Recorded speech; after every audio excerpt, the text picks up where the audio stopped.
Os espiões de maior sucesso são aqueles que você nunca ouviu falar, daqueles que se movem nas sombras, que aprendem a se misturar. Talvez seja por isso que poucas pessoas fora de Israel conhecem os nomes dos mestres da espionagem por trás da lendária reputação do Mossad. Mas os judeus da Palestina, que lutaram para construir a pátria judaica, não estavam pensando sobre suas reputações. Eles estavam muito ocupados focando na sobrevivência. A casa deles estava cercada por inimigos e, se eles quisessem vencer a guerra, que todos sabiam que estava por vir, eles precisavam de inteligência. Foi assim que os primeiros agentes secretos de Israel foram parar atrás das linhas inimigas, armado com pouco mais do que um compromisso obstinado para proteger um estado que mal existia. Metade desses homens teria vivido até os 30 anos de idade, mas cada um pode ser creditado como a construção de um pedaço do Mossad. E esta é a história da primeira unidade de espionagem secreta de Israel, conforme contado no livro de Matt Friedman, Spies of the Country. Em novembro de 1947, as Nações Unidas votaram para dividir a Palestina em dois países, um para judeus e outro para árabes. No dia da votação, árabes e judeus passaram o dia ouvindo os rádios quando, enfim, veio a decisão. Os judeus da Palestina saíram às ruas chorando e dançando de alegria, mas os ataques aos judeus começaram no dia seguinte. No início da guerra, os árabes da Palestina jogaram no ataque, enquanto os judeus partiram para a defesa. Mas logo, grupos judeus radicais começaram a detonar bombas em mercados e teatros. Cada um deles é uma mensagem para os árabes da Palestina dizendo: não vamos a lugar nenhum. Mas as guerras não são vencidas apenas com bombas e balas. Há um clichê de que conhecimento é poder. Nesse caso, o conhecimento foi diferencial entre judeus mortos e judeus vivos. E é por isso que os judeus da Palestina precisavam de espiões, mas não qualquer espião. Eles precisavam de espiões que pudessem se misturar nos cafés, restaurantes e em vários lugares do mundo árabe, iniciando conversas em busca de qualquer indício de planos futuros. Espiões que poderiam dirigir sem serem detectados pelas cidades árabes. Espiões que poderiam entrar em armazém de armas com bombas ou granadas. Espiões que poderiam seguir os líderes árabes mais violentos até que eles conhecessem suas rotinas e suas vulnerabilidades. Eles precisavam de espiões que pudessem pensar por conta própria, que poderiam criar seus personagens, que poderiam assistir sem chegar muito perto, que poderiam atirar para matar, mas nunca perdendo de vista a sua missão. Em outras palavras, eles precisavam de espiões como Gamliel Cohen e Isaac Shoshan. Nenhum deles veio à Palestina para ser espião, mas eles estavam cansados de viver como cidadãos de segunda classe em sua Síria natal. Isaac estava cansado de ser pobre demais para comprar um par de sapatos e com muito medo de dizer qualquer palavra em defesa dos judeus em voz alta. Aos 18 anos, ele juntou todo o dinheiro que conseguiu encontrar e então, sem contar ao pai, ele pagou um contrabandista para levá-lo até a fronteira para a Palestina. Gamliel estava cansado de orar por Sião e de terminar cada Páscoa com as palavras: no próximo ano em Jerusalém, quando Jerusalém estava bem ali. Aos 21 anos, Gamliel decidiu que não esperaria pelo próximo ano. Ele caminharia até a Palestina se fosse necessário. E foi aí que eles conheceram os lutadores do Palmar. Isso mudaria a sua vida para sempre. Nos 6 meses entre a votação da ONU sobre a partição e a declaração de independência de Israel, os judeus da Palestina estavam numa posição estranha. Eles tinham a aprovação do mundo para construir um Estado. Eles tinham muitas infraestruturas e instituições, mas, na verdade, eles não tinham um país. E isso significava que eles não tinham um exército, apenas 3 paramilitares que em breve combinariam para se tornar as Forças de Defesa de Israel. O Palmar era a força de ataque de elite dentro do maior grupo paramilitar judeu, mas não exatamente. Os combatentes do Palmar estavam subfinanciados e com poucos recursos.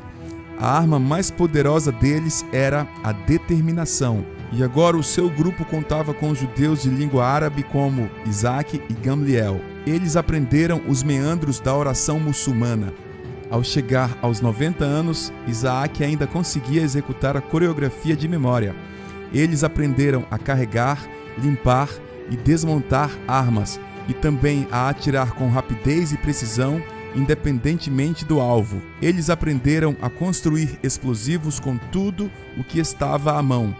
Eles aprenderam a pensar rapidamente, a criar uma história e manter a versão dela. Enfim, eles aprenderam como se tornar os homens que fingiam ser. Porque embora eles falassem, se vestissem e comessem, e também se parecessem com os seus vizinhos árabes, eles não eram árabes. Não importava de que país eles eram. Não importavam o quão alto eles ascenderam na sociedade, quanta riqueza ou educação eles tinham. Também não importava quantos séculos eles viveram em suas casas. Mais cedo ou mais tarde, seus vizinhos os lembrariam de que eles não eram árabes. Eles não eram árabes, eles não eram muçulmanos, eles não eram os donos de seus próprios destinos, não até que eles viessem para Israel. Mas assim que eles se juntaram à unidade de espionagem secreta, criativamente chamada de Seção Árabe, eles também não eram mais judeus, pelo menos não na maioria das vezes. Eles eram agora os Mistaravim, que literalmente significa aqueles que se tornam como os árabes. Mas o que significa ser como um árabe? Bom, hoje Israel tem extensos protocolos de treinamento para os seus agentes secretos. Inclusive, você até pode conhecer alguns deles, como a série de TV chamada Falda. Os homens e mulheres dessa unidade também são chamados de Mistaravim.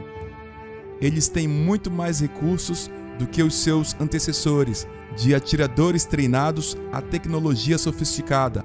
Eles podem bloquear sinais de comunicação ou observar seus alvos a partir de drones.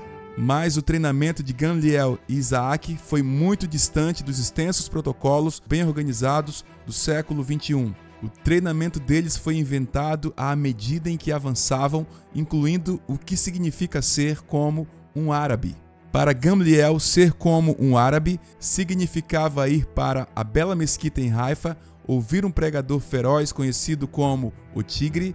Significava fingir orar com grande sinceridade, enquanto o Tigre dava palestras aos 700 homens da mesquita sobre o seu dever sagrado de lutar contra os judeus. Ser como árabe significava também observar o Tigre cuidadosamente, contando seus guarda-costas, avaliando sua influência, e sua influência foi enorme.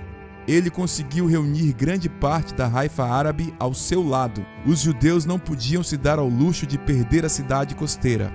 Com seu acesso portuário e sua movimentada indústria e sua universidade de pesquisa de classe mundial, foi decidido que o Tigre deveria ser detido. E foi Isaac quem ajudou a detê-lo. Enquanto o sheik viajava de volta de Damasco, onde ele foi pedir ao governo sírio para fornecer mais armas aos combatentes árabes na Palestina, Isaac observava a estrada como um falcão. Ele deu o sinal e os assassinos judeus pararam ao lado do carro do Tigre.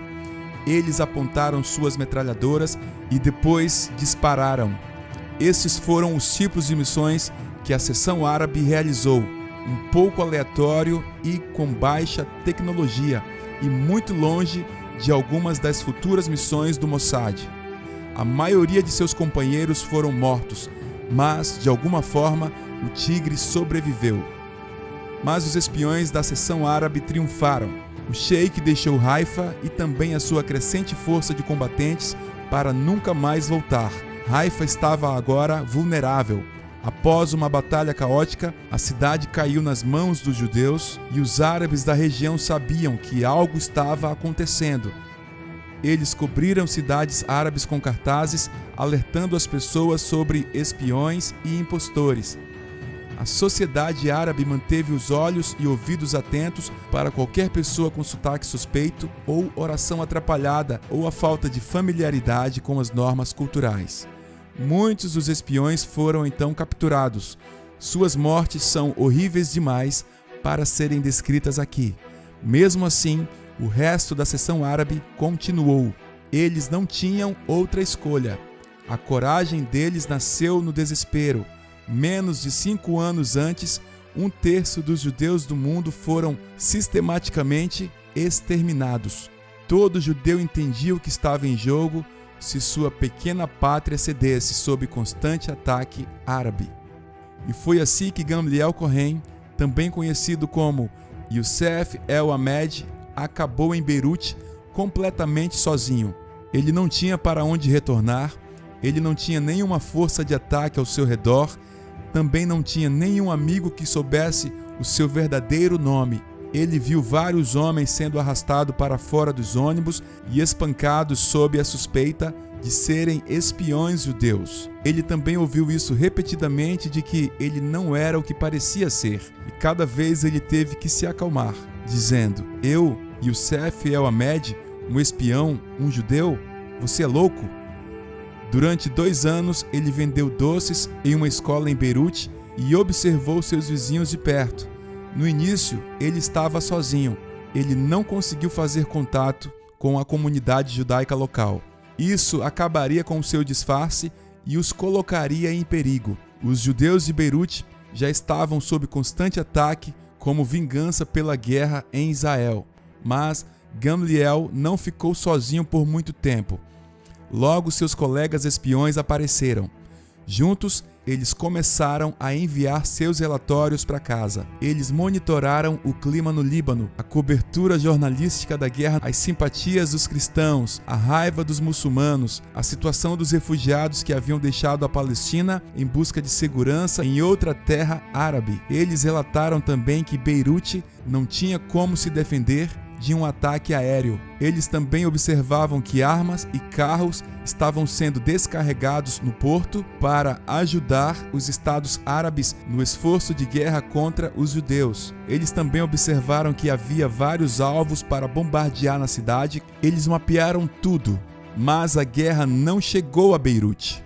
Mas o iate de Hitler, sim. Os homens da seção árabe não perderam família no Holocausto, mas eles estavam igualmente ansiosos para ver a justiça ser feita com o próximo judeu.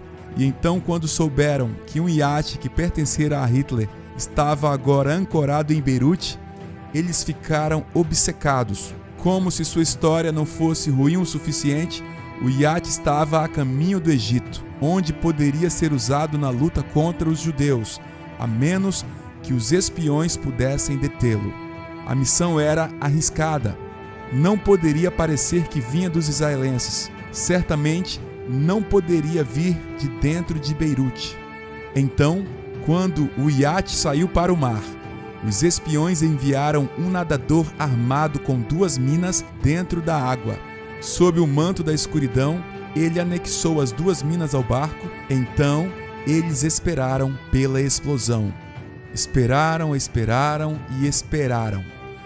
Apenas 2 semanas depois, enquanto planejavam uma nova missão, eles ouviram uma forte explosão vinda do porto. A explosão foi dramática. O nadador havia acoplado o explosivo ao tanque de combustível. Durante semanas, os jornais libaneses especularam sobre a misteriosa explosão, mas ninguém sequer considerou que foram os judeus que destruíram o iate. Claro que isso foi uma coisa boa. Teria sido desastroso para ambos os espiões e a comunidade judaica de Beirute se alguém suspeitasse que judeus de qualquer nacionalidade estavam por trás do ataque. O iate nunca foi enviado para o Egito. Portanto, não sabemos que dano isso poderia ter causado. Talvez a sua eliminação tenha salvado vidas. Talvez não, mas os benefícios psicológicos foram enormes. Um símbolo de Hitler seguiu os judeus em todo o mundo, mas agora os judeus reagiram como se dissessem: nunca mais seremos fracos. E esse é então o verdadeiro legado da seção árabe. Seus sucessos não são medidos por seus feitos dramáticos, e muito menos em assassinatos emocionantes ou fugas ousadas. Eles são muito mais silenciosos e muito mais profundos que isso. Não sabemos ao certo quantas vidas eles salvaram, embora saibamos que muitos deram suas vidas pela causa.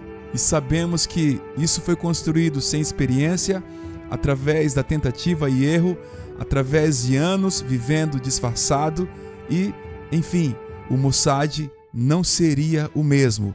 Israel não seria o mesmo. Por definição, um espião trabalha nas sombras e também nos bastidores. E para cada espião cujo nome conhecemos, cujos feitos podemos listar, há mais 10 dos quais não conhecemos os nomes e também sequer conhecemos os seus feitos. Nessa história conhecemos os nomes de Gamliel Cohen e Isaac Shoshan. Eles são o símbolo de todos os espiões que serviram com eles e todos os espiões que vieram depois.